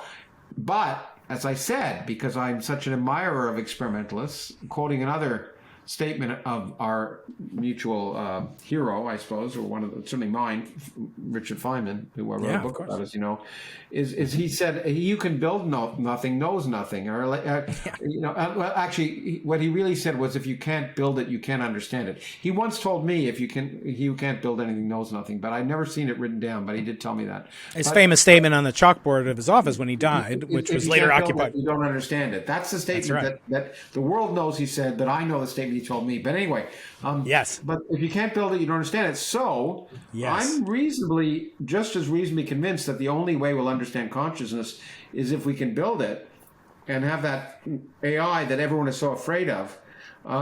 But as you just pointed out, we may not be able to do it in the directions people are taking, because it's, as Noam has pointed out, among others, ChatGPT and everything else, as much as it impresses people, is not thinking, is not understanding the world. He's just classifying information and data. Right, it's autocomplete. It's an autocomplete. Now, that being said, mining, and that's great, and it's wonderful it can do that.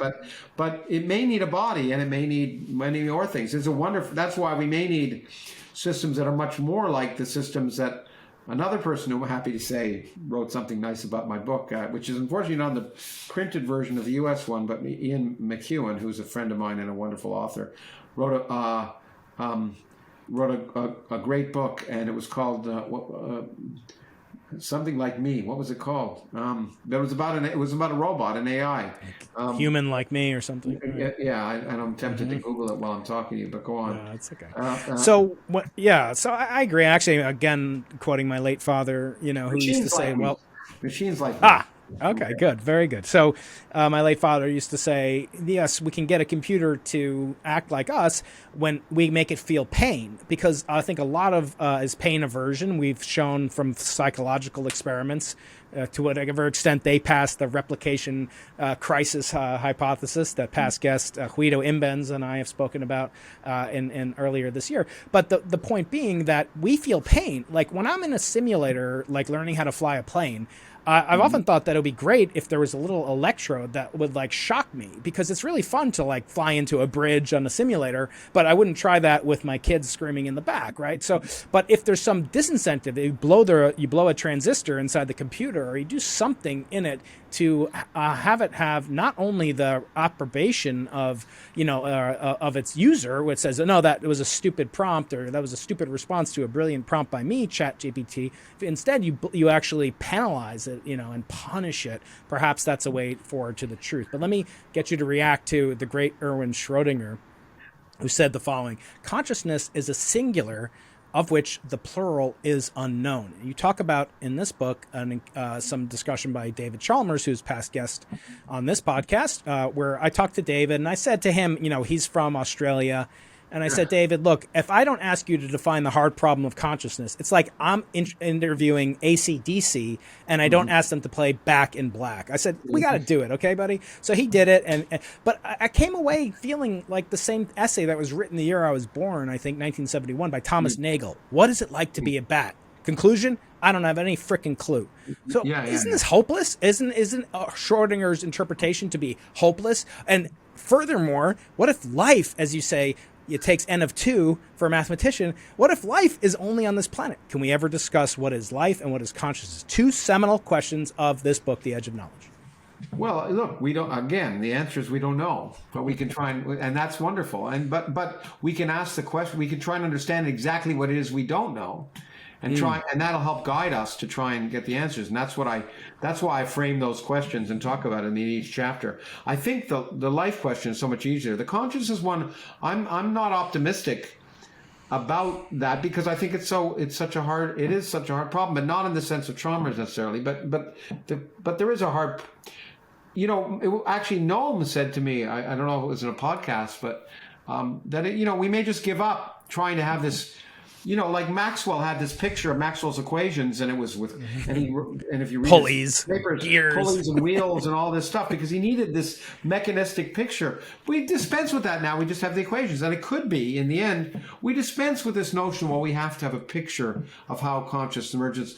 Maybe we'll have it some level of mathematical description or something like it, and we'll dispense with this quaint notion that you have to understand it by being able to compare it to things you already know. And it was once again Feynman, and it was Coleman who reminded me of this in this great interview that he did, where someone asked him to explain the force between magnets, like compared to the force between you're sitting on this chair, and he said you've got it exactly wrong.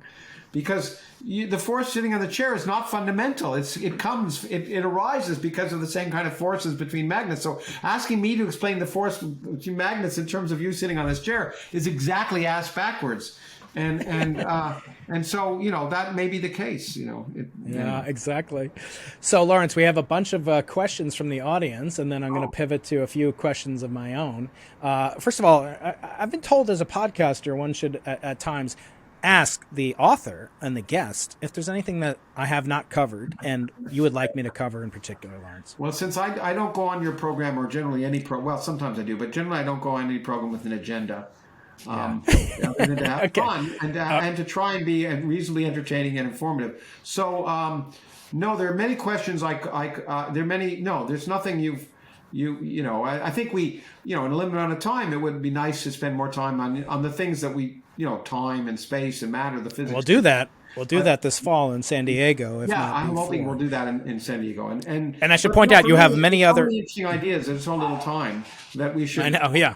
But that's and delightful. My dogs are outside trying to come in, but anyway, you banish them out of my room. They hate you. That's right. But anyway, Well, it's not worse than what I did to Gnome. I actually almost yelled at Gnome when he was on 3 years ago. I could not hear. My eardrums had exploded after his dog went nuts in the room that he was. Anyway, he'll hopefully have forbearance, and maybe he'll come back on the show if he's forgotten. My temeritus, kind of hosting abilities. I'm going to be the first. I was going to say the first live, but I mean, in a sense, this is anyway, the first public event that I'm going to be doing on the book is with Noam in England, where, and it's going to be a strange experience because at least as it's planned, he's going to be my interlocutor. He's going to be asking me questions. At least that's what the plan is. And I've done many things with Noam where it's worked the other way around. So it'll be intriguing to me to see. But if it doesn't work out that way, that's fine. Anyway. No, it's great to be getting back to live events, and we'll be doing it live online. I won't actually be physically in London. Okay. The How To Academy, which I've done live many times, but has now moved mostly online. But you are doing an event in Vancouver, right? I'm doing event in Vancouver, and I'm actually doing. That'll be probably through my foundation. The only events I do live in North America are worked through my foundation. In fact, if we do one together in San Diego, it'll be that way as well. But in England, I'm actually doing at least two live public events. Well, one is the Hay Festival for a book festival, and there'll be a live event in London with Richard Dawkins and a few others, and so that'll be nice. But I generally do those only outside of North America. Anyway. Yeah.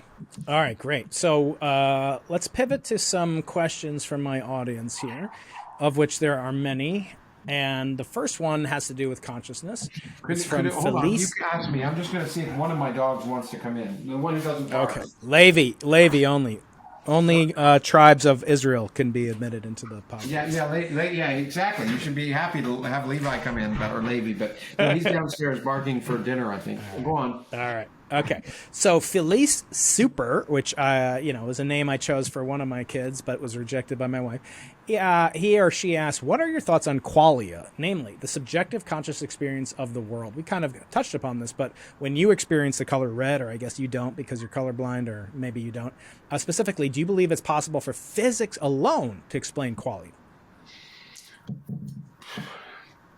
No, I mean, no, I think, physics is a necessary part of, to explain chemistry, and chemistry is necessary for biology. But I think the human experience it's just like, so is physics alone going to explain love? Well, at some very basic level in terms of understanding the neurochemical processes that are largely electronic in the brain. Yeah, you can say it's physics, but to understand the deep phenomena, it's not going to be very much help. But qualia is exactly that problem of consciousness, that your subjective experience of the world, which we all wonder, does everyone see the same red as we do when we see red? Although, as I say, I'm colorblind. But in fact, it is an eye-opening experience that those of you who are not colorblind should have, because this is one area where you can experience it. You can go look at books where they show the picture as seen by a person who isn't colorblind, and the same picture as seen by someone who is. And when my friends have seen such things, they're shocked, because they look identical, and they are just shocked about it. And so it is one example where you can get in the head of someone else. But your subjective experience, and to realize is the hard part. Is why, as I forget if I said it in the book, but I've certainly said it, and people always think I'm joking when I'm on stage. Maybe when I've been on stage with Richard Dawkins, I always say I'm a physicist, because it's so easy. And it's so easy compared to, like neuroscience is so hard, because it's a much harder problem. But that's right. But what I talk about in that chapter, which is to me fascinating, is one of the things that some neuroscientists have discovered, is how we even fool ourselves about our consciousness. We make up stories about what we think we're seeing or feeling and why we're doing it that we can prove are fallacies, and the split brain experiments of Gazaniga and others who have shown that it's really amusing to see how people will rationalize why they're doing what they're doing, fully thinking that's the reason why they're doing it, and so it's very humbling because it makes you realize that, well, as Hume, I think, said, reason is a slave of passion. And it certainly seems to be. Yeah, as Einstein said, he's not sure about the universe being infinite, but human stupidity, and perhaps that means bias. We have a bias towards our own subjective experiences, and so therefore qualia is impossible. I just hate personally, when you start off talking about, and I brought this up with Carl Zimmer when he was on to discuss Life's Edge. I actually got him on the podcast because of an intemperate, snarky tweet where he tweeted out like, we can't even define life or consciousness. Can you imagine if astronomers couldn't define what a planet is?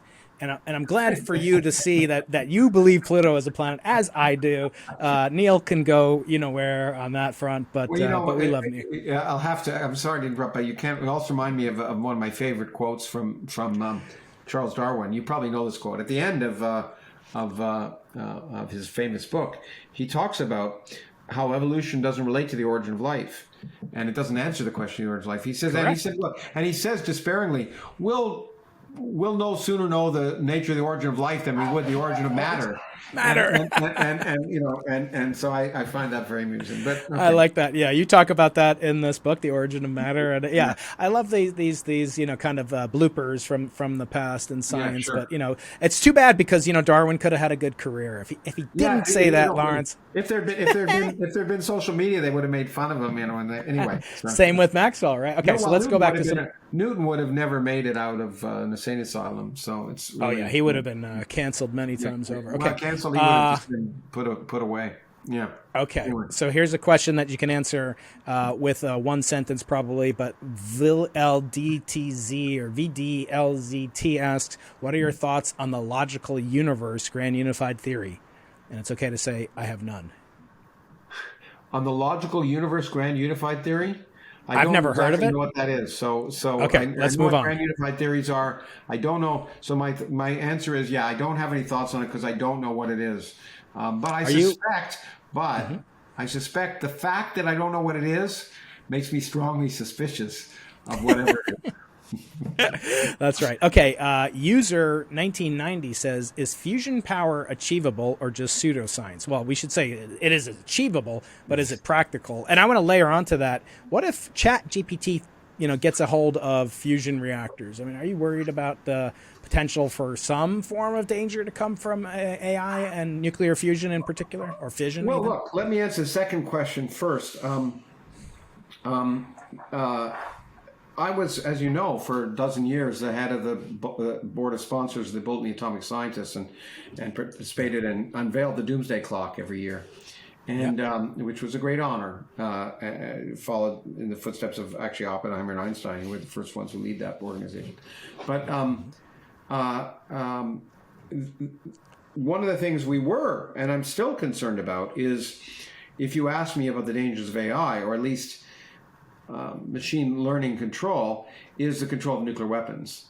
It already is a hair trigger, and precisely because of this ridiculous fact that our nuclear weapons remain on hair trigger, in spite of every single president, including the Democratic presidents, who've all said they would change that and get them and take them off launch on warning status. They haven't, and therefore, anyone, in fact. What's his name? Great Daniel Ellsberg.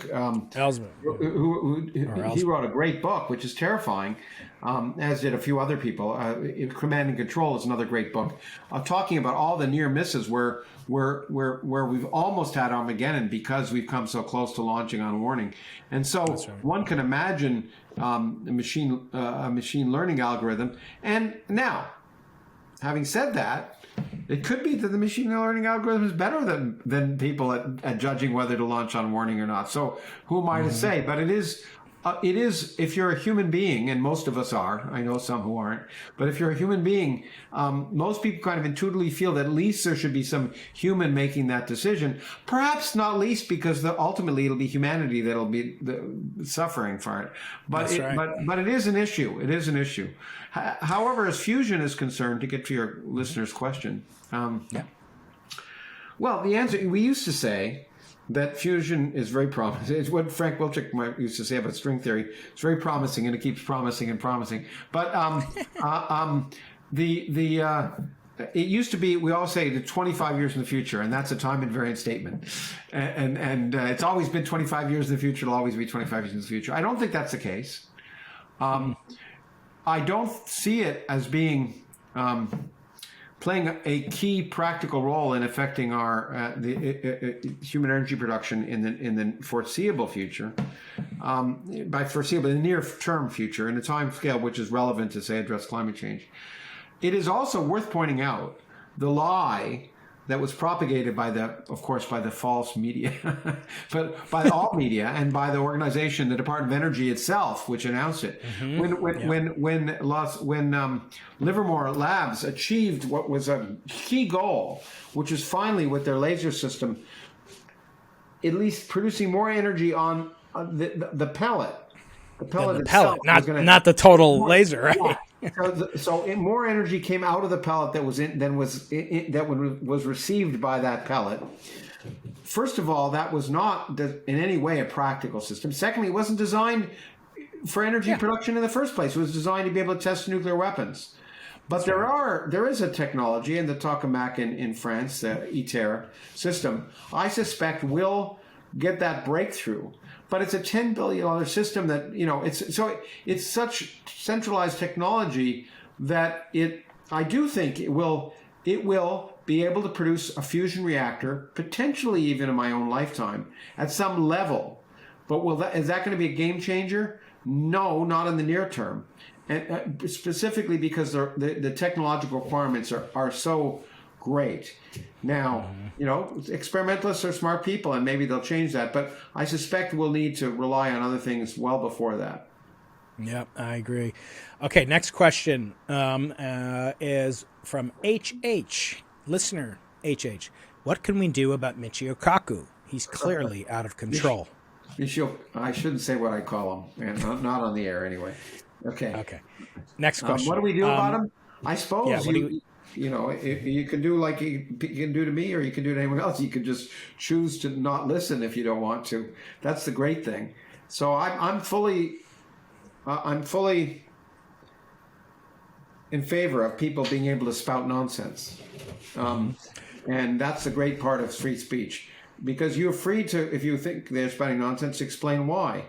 And I've done it on stage with Michio. It was a charming man, by the way. Yeah, he is. Yeah, but I do think he spots nonsense a lot of the time, and it is unfortunate that people, I can say, and I've said this before a long time ago. I mean, that's the problem. The responsibility of a scientist, and the responsibility of a scientist who has some public platform, is great, because it's okay to mislead, but not to knowingly mislead. We all mislead unintentionally, and I first realized that when I wrote my first book, again, when you were a baby. And I got people right back saying, "I love this book because I understood it explained this, this, and this, and I knew it never. I didn't have to touch any of those things." But then I thought, well, this is motivating that person to get excited, and that's fine. But we shouldn't knowingly mislead. And I've on stage hit Michio because I believe sometimes he knowingly misleads and has misleaded, and that's unfortunate. I think he says what people want to hear, and the intention is good because his intention is to try and get people excited by science, and I understand that, but I still don't think that gives us license to go, and we all tend to do it, right? Go beyond. It's really hard when you're talking to journalists and they want to hear something, to say, nah, it's not the case, or we think maybe, but it's not. They all want to hear absolutely. They don't like to hear perhaps, or with this level of uncertainty, because it's not something that journalists like to hear. And so scientists are often say things they really shouldn't, because, they really want to please the person who they're talking to. Unlike me, who has no desire to please you whatsoever. Well, I want to quote from a book that was written when you were a baby, called the Torah, the Old Testament. It says, "Thou." Way back when I was young, yeah, okay. It says, "Thou shalt not put a stumbling block in front of a blind man, And then it ends, because I am the Lord your God. Now, Lawrence, you and I study Talmud frequently. Whenever I get you on the show, I can't resist. I love talking Talmud. You would have been what's called a Talmud Chacham, like Einstein would have been reputedly by the Gadol Hador, the leader of the generation of his time, said that Einstein should have been a Talmud. Anyway, you could have had a good career, Lawrence. But anyway, I know. statement, the statement "I am God" is very interesting because it's only added. I mean, the first half of the statement was good. It was the second half that seemed. Well, let me explain why. Just in all seriousness. The reason that it says that, it also says it many other times. It says it in another instance. It says, when you see your enemy and his donkey is overburdened, help him out, because I am the Lord your God. Now, that sounds stupid, right? But it's something that you could... You just use reason. I think if you replace I'm the Lord your God with reason, which is the right thing to do, then I think you come to the same conclusions. But go on. I'm sorry to interrupt. But not exactly. Okay, yeah, I know. It's fun to do this. Our banter is legendary. When we go on tour this fall, it's going to be really fun. But the reason that it says that is because, but for that statement, there's no way a blind man would know you put a stumbling block in front of him. In other words, it's making a claim that you could do something like hate your neighbor in your heart, which is another commandment. How would I know that you hate me in your heart, seriously hate me, because I have... I mean, because... But no. But the point is, you could get away with these things, and the point is, what you just said about Michio and others is, I think, apropos of that statement. In other words, you should not knowingly mislead the public, because the public doesn't know. So replace God with science. Yeah, I could just say that I think it's reasonable. Inside protons are little pink elephants. It's amazing, and if I said it, people would, at some level. You'll sell a lot of books, right? You'll sell some books, but and you can't be falsified, right? To them, they do what you want, and that would really sell books. Okay, but go on. Right. So anyway, that's the point. I think that's buttressing yet again the book, the Torah, that you are just obviously so committed to, since you wrote the greatest story ever told so far. I did. All right. Yeah. Okay. It was the greatest story. The Torah was up there, but mine was. Yeah. Okay. All right, Lawrence, we've reached the end of the regularly scheduled broadcast, but I do encourage you to answer one final question. We started the show with Sir Arthur C. Clarke's famous dictum, followed by a live magic show that any sufficiently advanced technology is indistinguishable from magic. Arthur said many things. He also said for every expert, there's an equal and opposite expert. And lastly, he said the only way to know the limits of the possible is to go beyond them into the impossible. That's the name of my podcast. I asked you that question last time. I've started a new tradition, Lawrence, since you were on last year, and that's to ask a following statement of good old Sir Arthur. The following statement I want your reaction to. He said, when a distinguished but elderly scientist, now I'm not calling you elderly, I know you're retired, but I'm not calling you elderly. He said, when a distinguished but elderly scientist says something is possible, he is very likely right. When he says something is impossible, he is very likely wrong. Lawrence, I want to ask you, what have you been wrong about? I mean, it's hard for me to. There are a multitude of things every day that I'm wrong about. Seriously, I'll tell you one thing. I'll tell you two things. One that's sort of more physics wide, and one that's related to to someone you spending time with, I guess. The physics one when I was a junior faculty member at Yale, a distinguished colleague of mine in astronomy, a very distinguished astronomer, said we would never be able to measure the fundamental constants of the universe, like the Hubble constant and things like that, because astrophysics would always intervene. Every time someone would make a statement about omega, the density of the universe, and it would always show be wrong, because you'd find out that there were loopholes for it, and it seemed to be the case. Okay, and he would and so I, because he was wise, and I thought, well, okay, I learned to be, of course, skeptical, and I still remain skeptical when people tell me that there's some fundamental contradiction in the Hubble constant as measured by the CMB versus supernova, and somehow that means crazy things. Well, my general feeling is that experiments tend to be wrong a lot of the time, and you have to be careful. Not as much as theorists. I know, but exactly, and but anyway, so I think that I certainly changed my mind about that with the. I think many of us, and I'd run a meeting at Yale. I taught there about the cosmic microwave background in '89 or just before Kobe. Before Kobe, maybe sometime around then. And it just seemed impossible that we'd ever be able to measure the fundamental microwave background properties, that dust and other things would just get in the way. It was beautiful. If you could, That would never happen. Dust would never mess up a CMB experiment, Lawrence. And it's a fascinating bit of sociology, if you don't mind me taking a minute of go for science in your own field, which you may have talked about, but it's hard for people to appreciate this. So the Kobe satellite suddenly, for the first time, was able to show, amazingly, that there were primordial fluctuations that you could disentangle from our galaxy.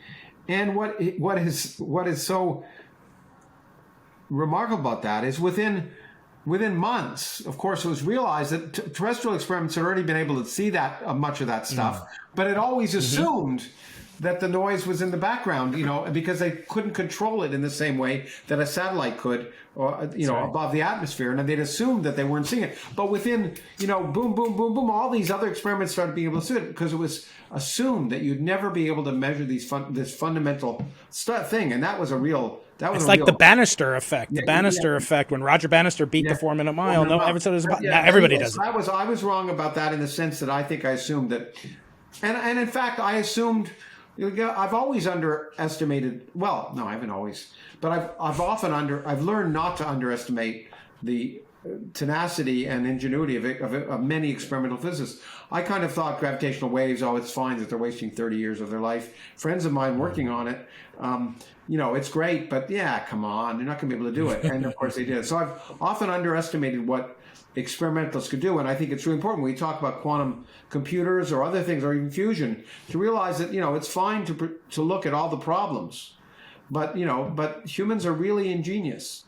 And then the more personal version of it is you talked about Jordan Peterson, and I have to admit I largely dismissed him as an intellectual, or at least as a person worth talking to, before I had my first chat with him on his podcast, where I learned that he was actually interested in learning about things, and that, and he still says things I vastly disagree with every now and then, but anyone who's at least interested in asking questions and learning is someone I have an innate respect for at some level, regardless of whether I agree with him or disagree with him.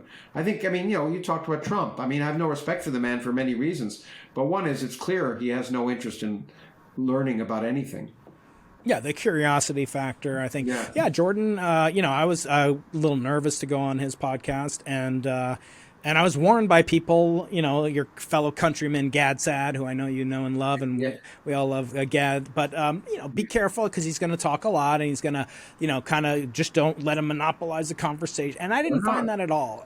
When I was on the conversation, I spoke 3/4. In fact, so much so, Lawrence, that I was planning to have him on my podcast. And then I said, well, maybe it'd be better because he has, these 6K cameras and he has a crew flying into San Diego. Maybe I'll just ask him some questions as if he's on my podcast. And then I don't need to do a podcast. I'll just chop it up.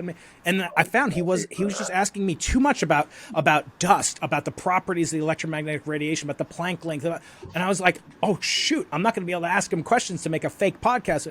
Anyway, he agreed to come on the show, as you have, your fellow Canadian. Cameras. When he was with me, it was just something in his house. So, but but yours has 1 million views, and you have 1 million views on that. No, it's true. But I don't, and many people condemn me for this, but I don't try and time who's talking. If it's an interesting conversation, that's all. I learned that from past guest Neil deGrasse Tyson, who right after he called me a racist, or he said, I'm going to play the race card on you. Cause I said, how did you get to be such a good, conversationalist that you plan on? Is it something that you've worked on, or, were you born with it? And he said, you wouldn't ask a white person, why they're such a good, and I was like, I just asked you if you worked on it. And he said, no, I actually work very hard on it. I time the guest of my host, and I see how many weeks. And I've known Neil since before he was Neil.